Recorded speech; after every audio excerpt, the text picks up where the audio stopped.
Es terus. Kata-kata mutiara yang selalu diucapkan ibu-ibu tiap tahu anaknya batuk. Tapi bener nggak ya kalau minum es bikin batuk? Kenapa nggak bikin botak aja?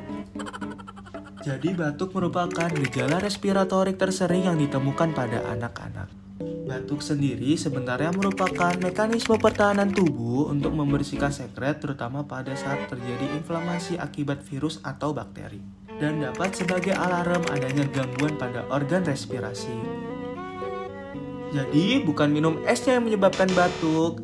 Batuk setelah minum es lebih berkaitan dengan faktor dari higienitas es itu sendiri. Selain itu, juga terdapat faktor lain seperti alergi dan pengentalan lendir karena adanya paparan suhu dingin setelah minum es.